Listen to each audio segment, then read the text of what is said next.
Mesdames, Messieurs, bonjour. Voici les titres de ce journal.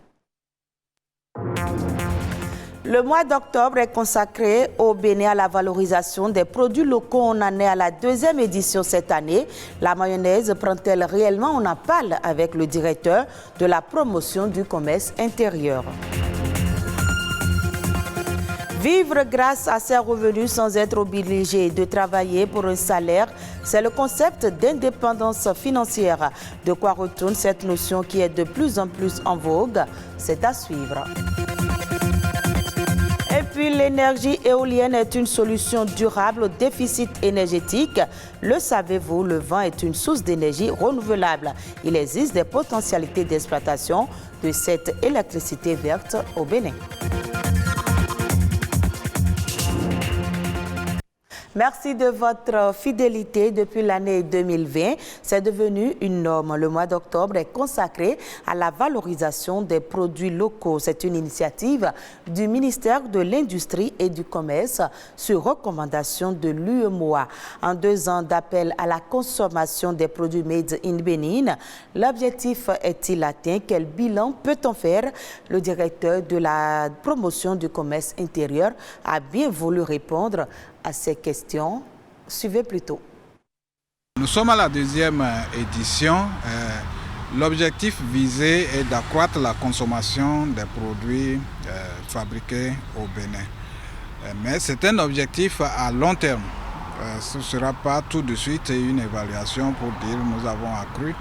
Mais nous attendons de l'ensemble des Béninois un changement de comportement. Dès que ce changement sera opéré, il sera inévitable qu'on n'atteigne pas l'objectif du moment où, du côté de l'offre, toutes les dispositions sont prises avec les producteurs pour mettre sur le marché des produits de bonne qualité. Donc l'objectif est plus ou moins atteint puisque les dispositions sont déjà mises en place et vu l'engouement des populations, des entreprises et des consommateurs sur cette activité du mois de consommation local, nous sommes tout à fait satisfaits des 2 éditions et nous sommes dans la logique de préparer mieux les éditions à venir. C'est un ensemble de facteurs qui entrent dans les indicateurs du commerce extérieur qui peuvent montrer que la consommation locale prend de l'ampleur. Lorsque dans une économie les importations régressent, donc on peut croire que la consommation des produits locaux y participe. Lorsque nous prenons le cas du Bénin entre 2019 et 2020, nous constatons une régression des importations de l'ordre de 13%. C'est déjà un facteur déterminant.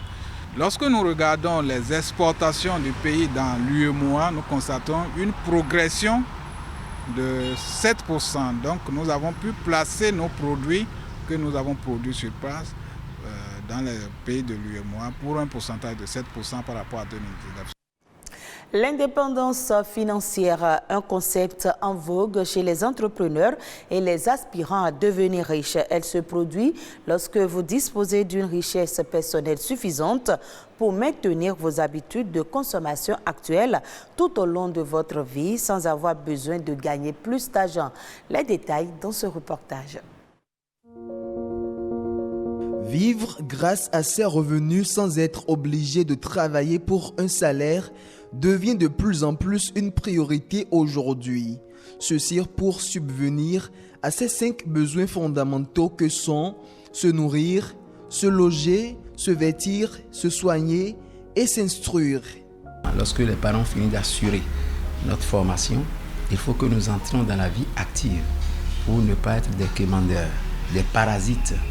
Donc si nous avons suivi une formation, nous devons savoir que faire pour que nous puissions assurer notre indépendance, c'est-à-dire être libre, être autonome, pour pouvoir nous-mêmes créer notre famille et assurer les 5 besoins dont on a parlé. Lorsque j'ai un revenu, j'assure mon indépendance financière. Pour devenir autonome financièrement, il existe plusieurs clés. La première réside dans une bonne orientation. Il faut que le jeune homme sache, dès mon bas âge, dès les classes de seconde, première, terminale, qu'est-ce que je dois faire. Il y a les métiers d'avenir qui sont là. Quand vous prenez l'audiovisuel, vous prenez l'informatique, vous prenez le digital prend de l'ampleur. Est-ce que je vais vers ça en dehors de mes prédispositions? Donc je regarde, j'observe autour de moi quels sont les besoins qui sont de la société qu'on peut pratiquer. Opter par la suite pour un emploi salarié ou pour l'auto-emploi est un choix. Cependant, pour être réellement riche, il faut entreprendre. C'est là la deuxième clé. Vous courez derrière l'argent. Le salariat, c'est ça. On cherche l'argent. Quelqu'un nous utilise. Nous cherchons l'argent. Nous avons des besoins partout. Il faut satisfaire. Mais ceux qui veulent être riches, comme Kauzeski l'a dit, c'est ceux-là qui entreprennent. Ils refusent d'être esclaves de l'argent. Ils sont esclaves de l'argent à un moment donné, mais après, ils changent de cap pour se mettre à leur disposition. Donc, au lieu de faire des dépenses de plaisir, de loisirs, ces gens-là réfléchissent, voient autour d'eux et investissent. Et c'est dessus. Maintenant, lui, il ne devient plus esclave de l'argent. C'est l'argent qui devient son esclave. Se diriger finalement vers l'auto-emploi est la meilleure solution pour être indépendant financièrement. Cependant, pour dégoter cette troisième clé, une étude de terrain est primordiale. On ne va pas entreprendre une activité qui n'a pas de répondant, une activité dont les besoins ne sont pas exprimés dans le peuple. Lorsque je suis jeune et que je vais entreprendre, il faut faire quoi? Il ne faut pas entreprendre comme on a dit n'importe comment. Je regarde autour de moi, il y a toujours quelque chose, un besoin à satisfaire. Qu'est-ce que la population demande? Ah, voilà, je constate que les gens demandent tel produit, à tel endroit, à tel moment. Je vois que ça vient à tout moment. Mais ne vais-je pas rentrer dans cette filière-là pour voir ce que ça peut apporter? Et puisque le besoin existe, il faut le satisfaire. Dans la plupart des cas, il n'est pas nécessaire d'être millionnaire pour faire ce que l'on aime. Ce dont l'on a vraiment besoin, c'est d'avoir suffisamment d'argent pour maintenir le style de vie souhaité. C'est une source d'énergie renouvelable produite à partir du vent. L'énergie éolienne génère des forces mécaniques ou électriques. Sa production dépend avant tout des conditions météorologiques favorables. Des études sont donc indispensables avant toute implantation de centrales éoliennes. Le Bénin a-t-il donc les potentialités pour l'exploitation de cette source d'énergie? Nadège Omoladesani et Rodrigue Blondomain se sont intéressés au sujet. Voici le reportage. Le Bénin peut être producteur d'énergie éolienne. Une étude réalisée en 2018 par les spécialistes du domaine le confirme. Un fort potentiel a été décelé sur la côte béninoise et dans la région du Mono.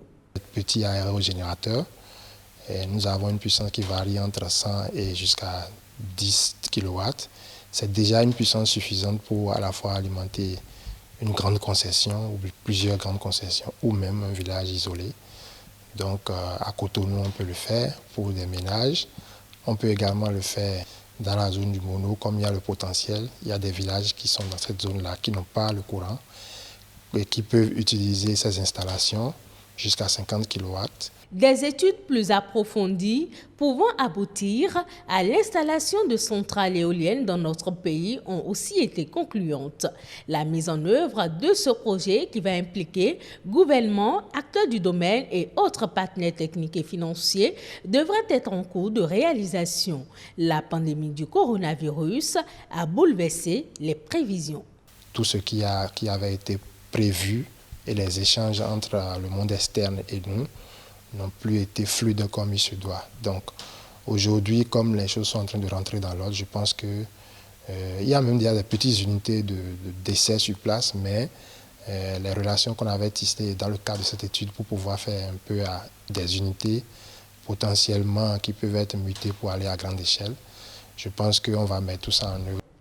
En Afrique, l'éolienne reste moins connue et accessible que le solaire. Le manque de recherche est cité comme l'une des raisons.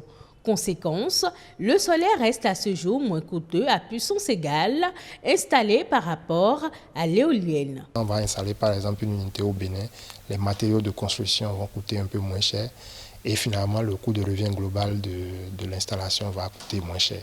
Donc c'est l'idée que développent tous les acteurs du secteur. Je parlerai de la DGRE, le ministère de l'Énergie et tous les autres acteurs. Et aussi permettre aux chercheurs de pouvoir améliorer le prototype pour arriver à un prototype qui est accessible à la bonne masse. Si pour l'instant, l'éolienne reste plus chère que le solaire, la surface au sol nécessaire pour produire cette source d'énergie est relativement faible comparée aux panneaux photovoltaïques qui occupent une vaste superficie. L'éolienne est une source naturelle, renouvelable et durable. Elle ne génère aucune pollution. Retrouvons à présent la Nation en bref, une compilation de quelques sujets de l'actualité nationale réalisée et présentée par Ulvaeus Balogun.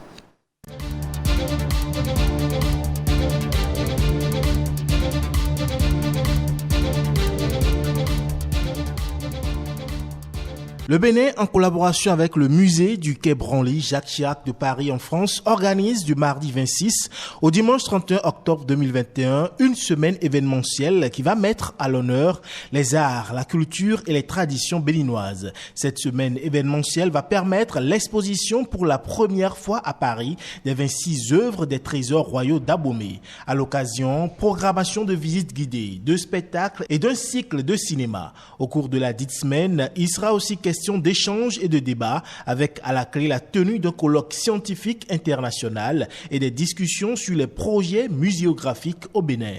Toute cette programmation est gratuite et accessible au public aux heures d'ouverture du musée du Quai Branly.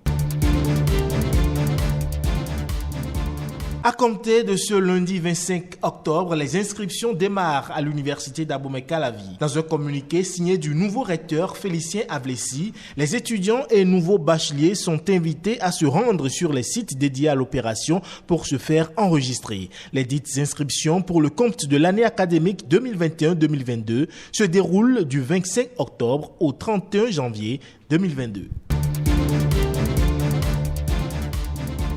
Le gouvernement vient de dédommager les pêcheurs impactés par le projet d'aménagement et de développement touristique de la zone sud de la route des pêches avec une aide financière et un accompagnement de relogement. Ainsi, un chèque de 3 millions de francs CFA et un titre de propriété d'une parcelle à Avlekété dans la commune de Ouida ont été remis à chacun des sinistrés. Sur le site de relogement, les travaux de viabilisation ont déjà démarré et des fiches de relogement ont été symboliquement remises à quelques pêcheurs. Au Bénin, la filière agrumes prend progressivement son envol. L'Association nationale des professionnels transformateurs d'agrumes annonce son ambition de parvenir au traitement de 50 000 tonnes de fruits d'ici la fin de l'année 2023. Il s'agit environ du tiers de la récolte d'agrumes qui tourne autour de 150 000 tonnes par an.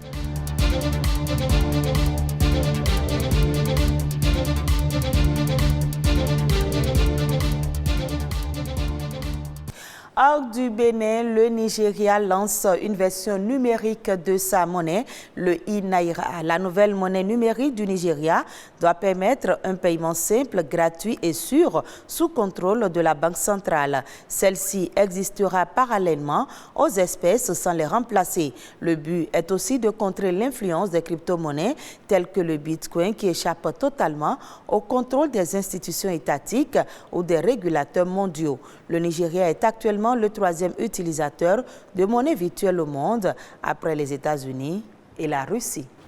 Et ce sera tout pour ce journal. Merci de nous avoir suivis. Très bonne suite de nos programmes. Je vous retrouve à 19h45 pour d'autres informations.